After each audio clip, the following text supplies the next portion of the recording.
Hello everyone, welcome to F and kitchen BD channel. আজ আমি নিয়ে এসেছি বেগুন ভর্তার খুব সহজ এবং মজাদার এক রেসিপি। তার জন্য আমি 250 গ্রামের মতো বেগুন ছোট করে কেটে নিয়েছি, আর নিয়েছি 2টা পেঁয়াজ কুচি এবং 2টা রসুন কুচি, 6-7টি আস্ত শুকনা মরিচ। এবার কড়াইয়ে বেগুন দিয়ে তাতে দিব হাফ চা চামচ লবণ,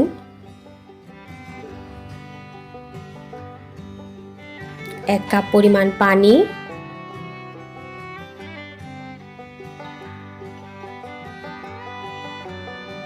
এবং হাফ চা চামচ হলুদ গুঁড়া দিয়ে সিদ্ধ করে নেব।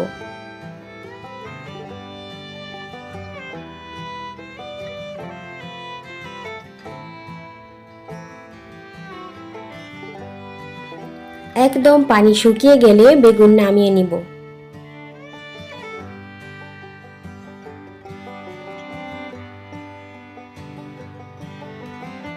এরপর কড়াইয়ে সরষের তেল দিয়ে তাতে শুকনা মরিচগুলো ভেজে তুলে নিব।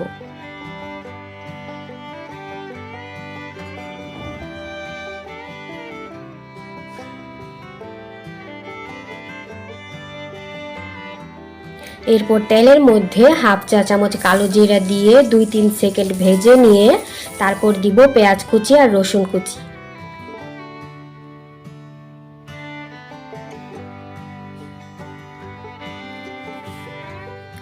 পেঁয়াজ রসুন লাল লাল করে বেরেস্তার মতো করে ভেজে তাতে সিদ্ধ করা বেগুন দিয়ে 3-4 মিনিট ভেজে নিব।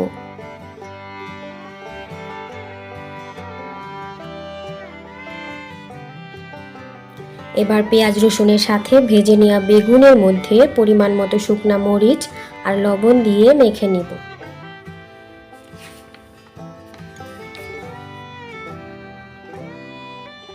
তৈরি হয়ে গেল বেগুন ভর্তার মজাদার এক রেসিপি।